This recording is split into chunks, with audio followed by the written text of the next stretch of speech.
tercurah kita sampaikan kepada junjungan Nabi kita, yaitunya Nabi Muhammad sallallahu alaihi wasallam. Allahumma salli ala Muhammad wa ala ali Muhammad. Orang-orang yang senantiasa memperbanyak salawat kepada Rasulullah sallallahu alaihi wasallam, maka dia nantinya akan mendapatkan perlindungan Allah di hari kiamat nantinya. Makanya oleh kerana itu Bapak dan Ibu, mari kita baca salawat kepada Nabi. Salatullah salamullah ala Toha Rasulillah. Salatullah salamullah ala Yasin Habibillah. Tawassalna bismillah wa bil hadi Rasulillah wa kullil mujahidin billah bi ahlil badri ya Allah. Judul tausiah kita subuh ini adalah syarat ibadah diterima Allah Subhanahu wa taala. Bapak dan Ibu jemaah yang dimuliakan Allah, kita ini melaksanakan ibadah kepada Allah Subhanahu wa taala. Beraneka ragam banyaknya nikmat yang diberikan Allah, dan beraneka ragam pula ibadah yang kita lakukan kepada Allah Subhanahu wa taala.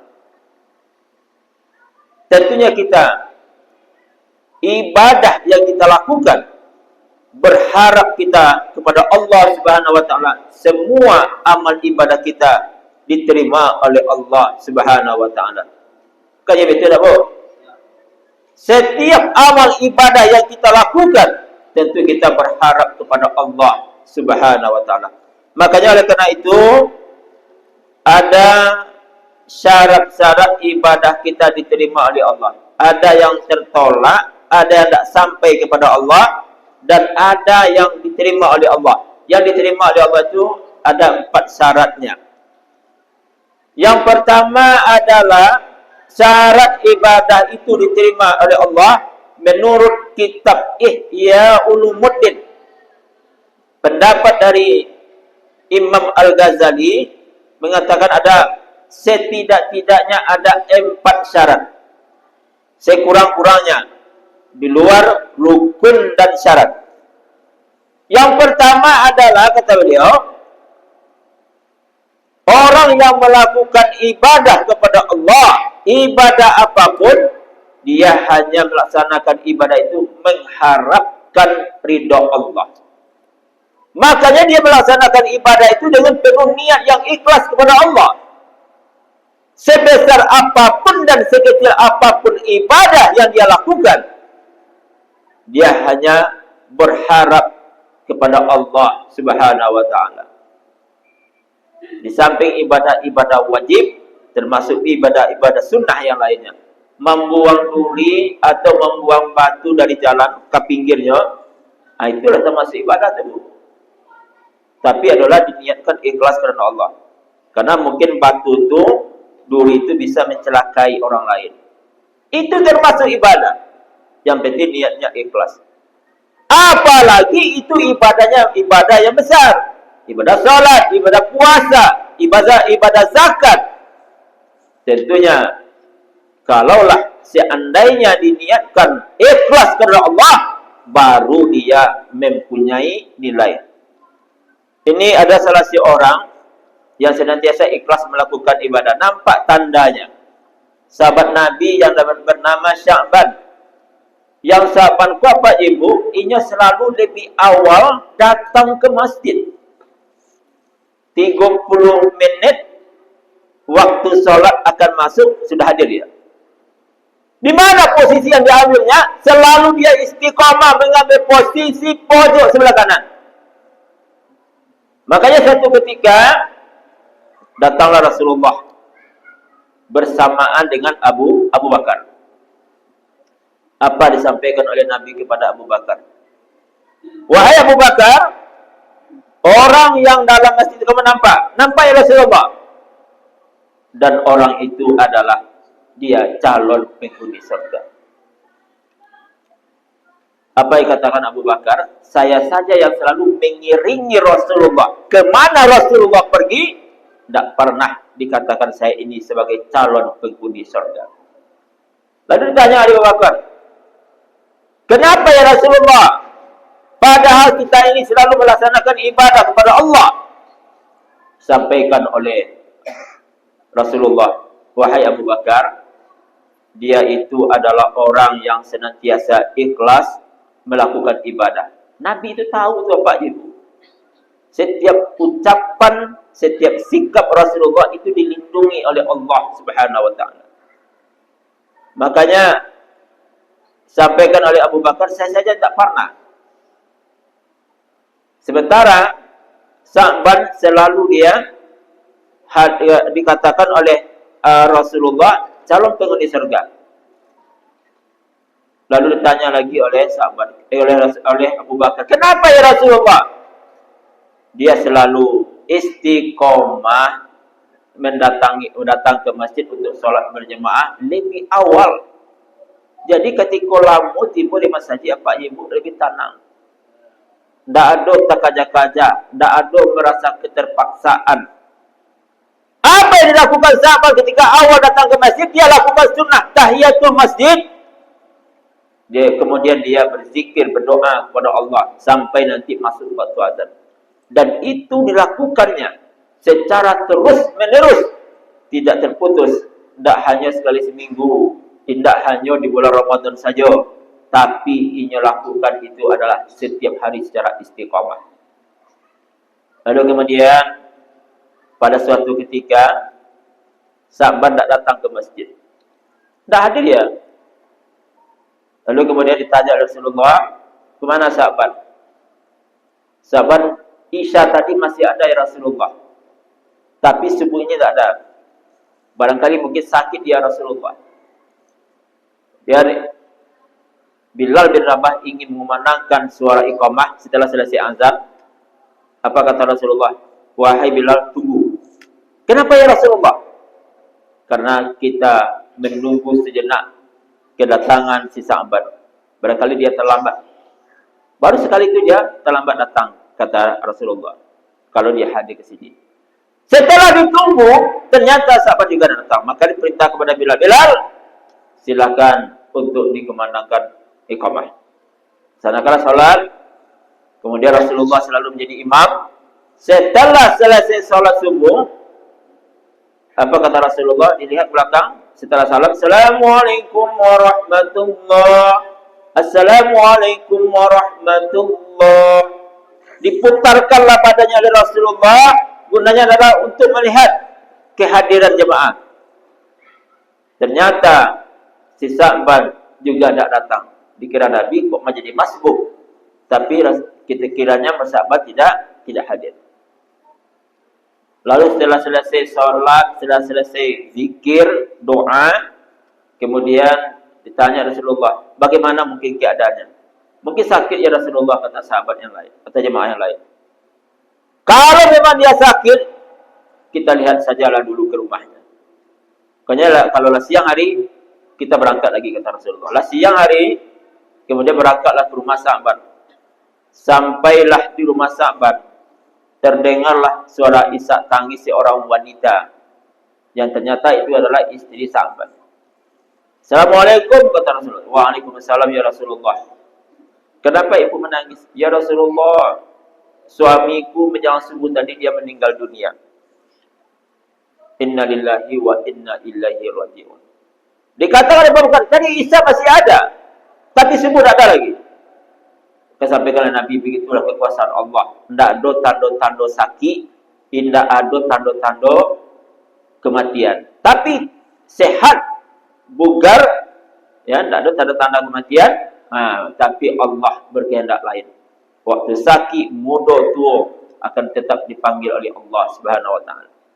Lalu kemudian ditanyalah oleh istrinya, "Ya Rasulullah, apakah suamiku ini akan masuk surga nantinya?" Jawablah Nabi, "Wahai ibu, si Sa'ban ini dia adalah calon penghuni surga karena dia selalu melaksanakan ibadah istiqamah dengan penuh keikhlasan dan mengharapkan ridho Allah." Jadi masalah niat tadi itu Bapak dan Ibu memang tidak bisa diabaikan. Innamal a'malu binniyat. Bahwa segala sesuatu yang kamu kerjakan itu tergantung kepada niat. Bapak dan Ibu jemaah yang dimuliakan Allah Subhanahu wa taala. Adakah ibadah yang tidak diterima? Ada. Makanya kita tetap istiqamah, kita mengharapkan ridho Allah. Ikhlas karena Allah.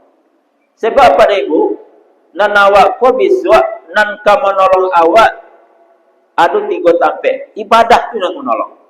Di saat sakratul maut, di alam kubur, dan ketika dikumpulkan di padang mahsyar. Apakah kita, harta kita yang banyak, jabatan kita yang akan membantu kita ketika kita di saat sakratul maut? Tidak. Yang akan menolong kita adalah amal ibadah. Anak awak, suami awak, istri awak, keluarga awak yang akan menolong kita nantinya. Tidak. Makanya pesan itu apa disampaikan Rasulullah ketika Israel datang kepada Muhammad sallallahu alaihi wasallam. Apa kata Israel? "Wahai Muhammad, hari ini aku diperintahkan oleh Allah untuk mencabut rohmu." Apa kata Muhammad? Kalaulah memang itu adalah perintah Allah, if'al, lakukanlah, kata Nabi. Tapi Israel, bolehkah aku meminta dua perkara saja? Kalaulah dikabulkan oleh Allah Subhanahu wa taala, makanya silahkan kamu untuk mencabut rohku, kata Israel. Silakan Muhammad. Beda aja Nabi jawab Pak Ibu. Kalau Muhammad kekasih Allah, Nabiullah, Rasulullah, itu dipersilahkan oleh Israel. Tapi kalau tipe Israel kawak, awak minta sebentar, tunggu dulu sebentar Israel, kamu bertaubat dulu ke Allah. Tak ada ceritanya kawak kepada kita umat Nabi Muhammad.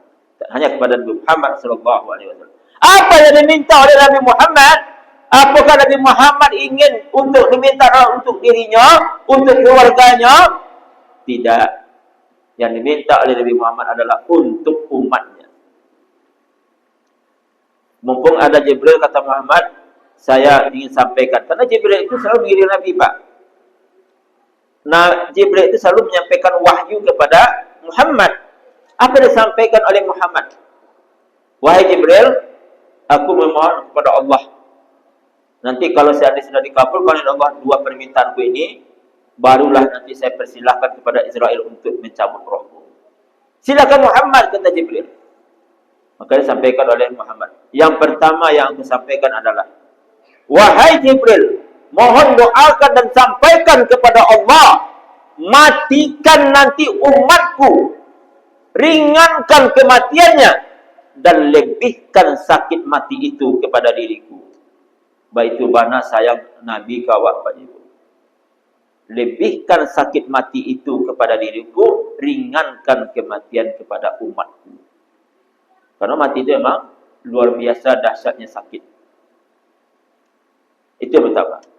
Kemudian yang kedua kata Nabi, "Wahai Jibril, mohon doakan dan sampaikan kepada Allah, masukkan semua umatku ke dalam surga." Jadi waktu besok umat Nabi Muhammad aku masuk surga sudah Pak Jibril.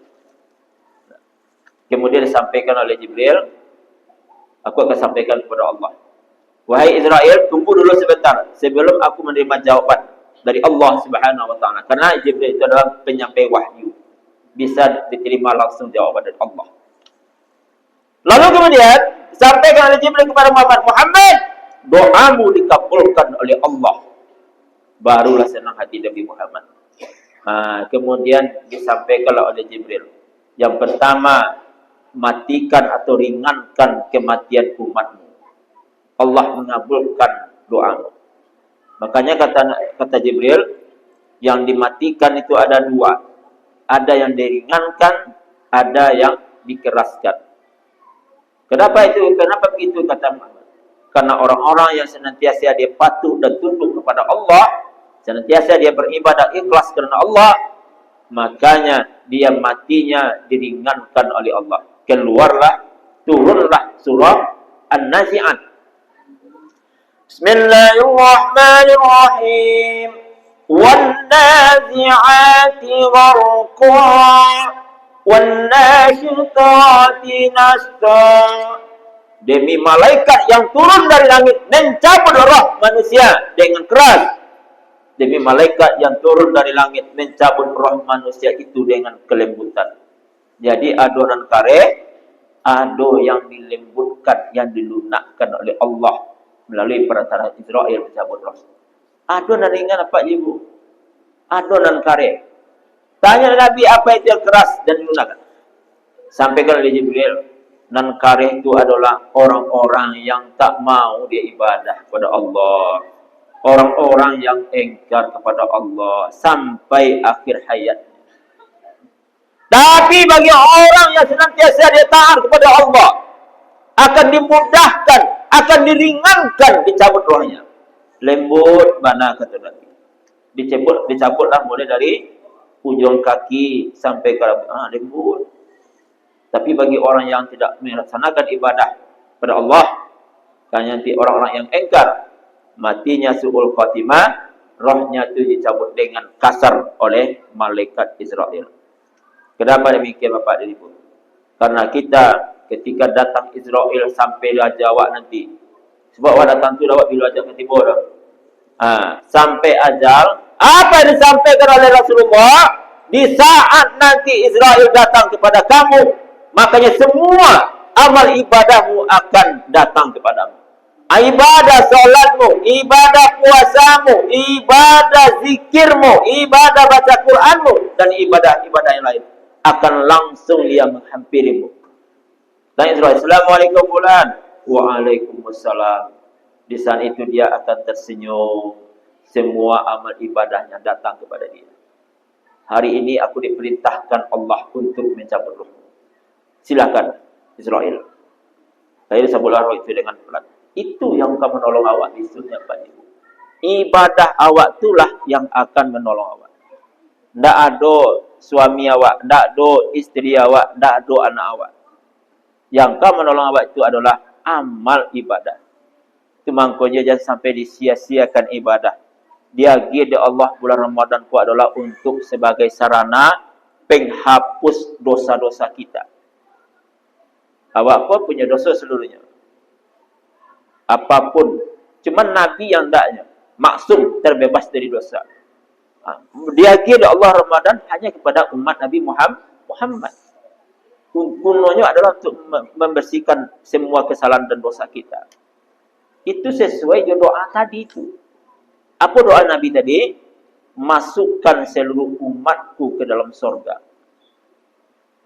Makanya nanti ada yang dilunakkan kematiannya, dilembutkan kematiannya, dan ada yang dikeraskan. Kalau yang dikeraskan orang yang ingkar, kalau yang dilembutkan adalah orang-orang yang senantiasa dia melakukan ibadah ikhlas karena Allah. Kemudian yang kedua, semua umatmu nanti wahai Muhammad akan dimasukkan Allah ke dalam surga. Jadi umat-umat yang taat otomatis langsung masuk surga.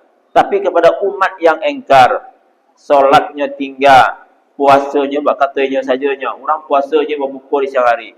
Merasa tak dosalah, merasa tak kamu dosa, merasa tak kena doa azab Allah. Nanti model itu Allah akan sediakan baginya di neraka. Inyo mampir dulu dalam neraka, kata Jibril. Mampir dulu. Baralamanya sesuai dengan dosa yang dia lakukan. Ada dosa tahun, puluhan tahun, jangan puluhan tahun. Sedetik saja, 1 minit saja tak taluk masuk neraka. Apalagi bedanya di hari di akhirat, di hari awak dunia beda. 1 hari di akhirat itu sama 1000 tahun di dunia. Jangankan 1 tahun diazab, 1 menit kamu tidak akan sanggup, kata Nabi. Bahwa mangko itu Pak Ibu, sedikit saja dilemparkan api neraka itu ke bumi, maka akan hanguslah bumi itu. Itu dahsyatnya, panasnya api neraka. Bapak Ibu jemaah yang dimuliakan Allah Subhanahu wa taala. Orang yang engkar tadi itu, kalau dirandam dulu, dimasukkan ke dalam neraka, itu bermacam-macam sesuai dengan dosa yang dia lakukan. Orang yang meninggalkan sholat, orang yang senantiasa melalaikannya, makanya itu adalah neraka wel. Fawailul lil musallin, maka neraka wel lah bagi orang-orang yang meninggalkan sholat. Orang yang tidak sholat, mulai dari usia bayi dan neraka sampai dia wafat, makanya neraka tampaknya nanti adalah di dalam neraka sakar. Orang yang tidak melakukan puasa, tempatnya adalah di dalam neraka jahanam. Allah do bagi-baginya Pak Ibu. Baik itu juga serunggu. Orang yang taat melakukan ibadah, masuk oleh Allah di surga Jannatul Na'im. Bapak Ibu jemaah yang dimuliakan Allah Subhanahu wa taala. Itulah nanti semua amal ibadah itu akan menolong kita. Tapi ibadah yang dilakukan itu adalah ibadah yang senantiasa ikhlas dan mengharapkan ridha Allah. Itu yang pertama. Kemudian yang kedua, syarat ibadah terima oleh Allah Subhanahu wa taala. Yang keduanya, orang yang senantiasa dia membersihkan jiwa, baik itu secara fisik ataupun non fisik, atau disebut dengan tazkiyatun bin nafsi, membersihkan jiwa. Jiwa itu secara fisik dan secara non fisik. Kalau secara fisik apa Ibu?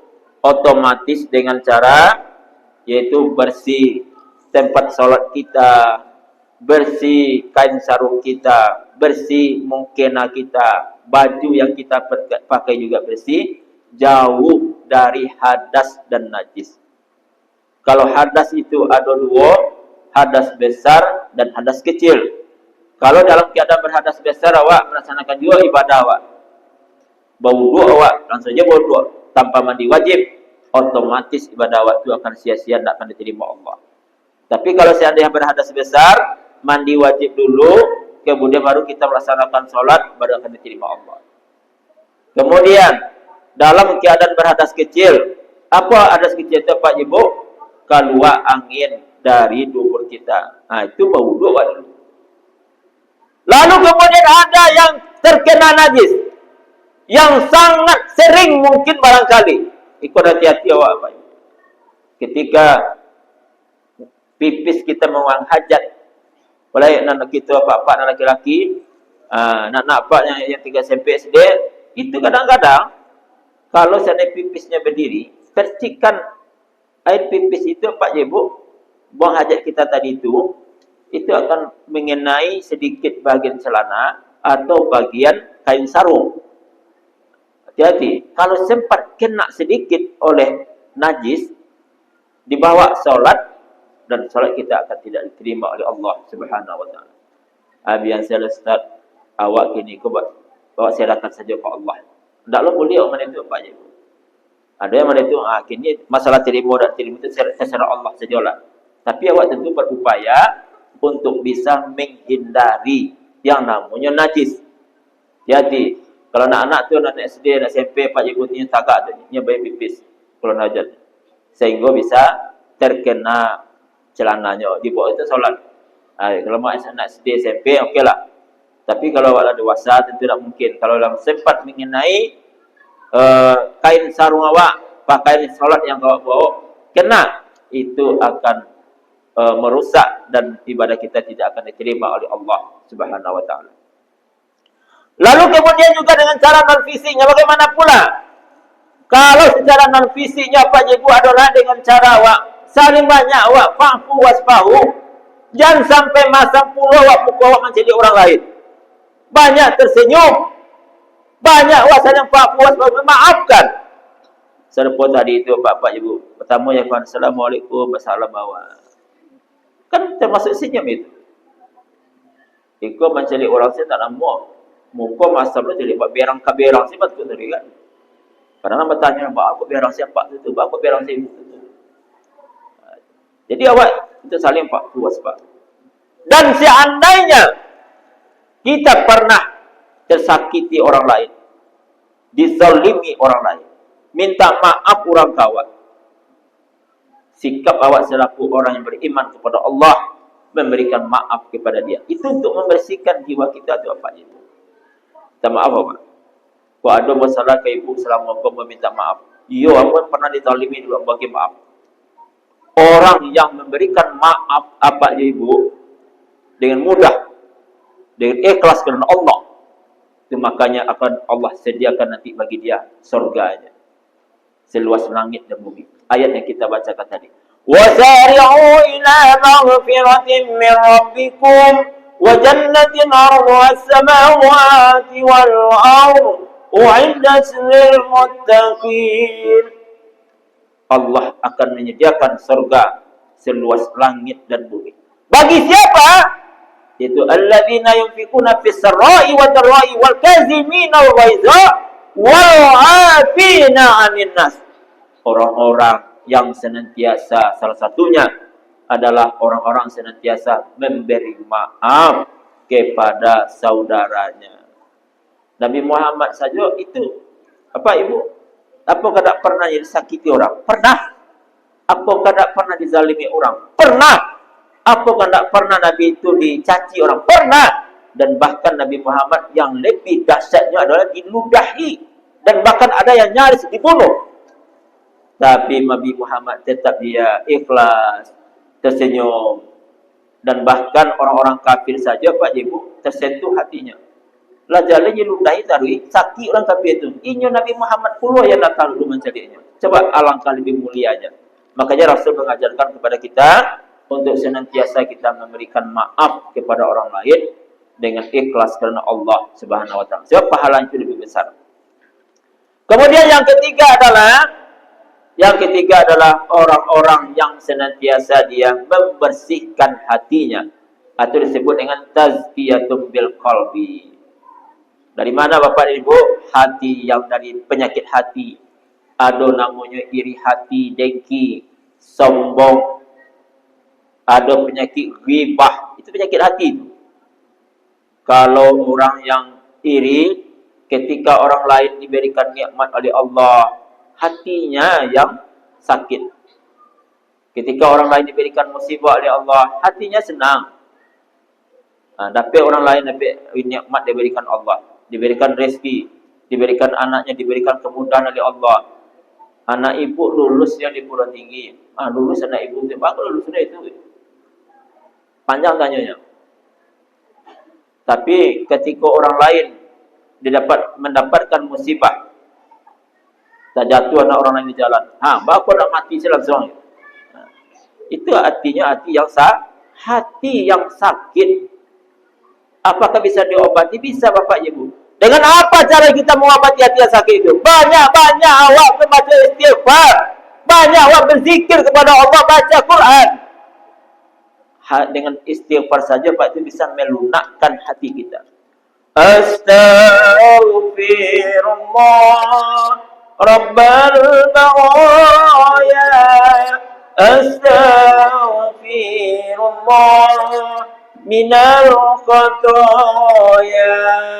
Astaghfirullah Rabbal baraya. Astaghfirullah minal khataya. Istighfar bisa melunakkan hati. Introspeksi diri, banyak-banyak istighfar. Kalaulah ada penyakit hati, bermohon kita kepada Allah, ya Allah, ampunilah dosa-dosaku ya Allah. Hilangkan penyakit hati dari diriku ya Allah. Minta kepada Allah Pak Ibu. Dan punya diri memang awak-awak yang bisa mengevaluasi, mainu-inuan. Kalau memang ada seperti itu, bermohon awak ke Allah, banyak-banyak istighfar kepada Allah Subhanahu wa taala. Kemudian yang keempat adalah tazkiyatul bil amwal. membersihkan orang-orang yang senantiasa dia membersihkan hartanya. Hartanya itu dibersihkannya dengan cara apa? Banyak dia bersedekah, banyak dia berinfak, dan bayarkan zakat emas serta zakat fitrah. Apa buktinya? Pernah satu ketika ibadah itu tidak terima oleh Allah. Ditanya oleh Nabi, ada orang yang tidak akan diterima ibadahnya. Kata Rasulullah, adalah orang-orang yang tidak mengeluarkan zakat fitrah. Tak gantung-gantunglah amal ibadahnya antara langit dan bumi. Kenapa? Karena satu ibadah yang tidak dikeluarkan adalah zakat fitrah. Jadi tergantung. Nah, inilah buktinya kalau seandainya ibadah itu seandainya tidak dikeluarkan, dibersihkan hartanya. Jadi apa ibu jemaah yang dimuliakan Allah, 4 syarat ibadah ini kita renungkan dan kita laksanakan dalam kehidupan kita. Mudah-mudahan setiap amal ibadah yang kita lakukan tidak sia-sia saja, tetapi ibadah yang kita lakukan mempunyai nilai dan dibalas oleh Allah dengan pahala yang berlipat ganda hendaknya. Amin. Amin ya rabbal alamin. Barangkali itu yang saya sampaikan pada kesempatan ini, mudah-mudahan bermanfaat bagi kita semuanya. Terima kasih atas segala perhatian. Mohon maaf atas segala kekurangan. Wabillahi taufiq hidayah. Assalamualaikum warahmatullahi wabarakatuh.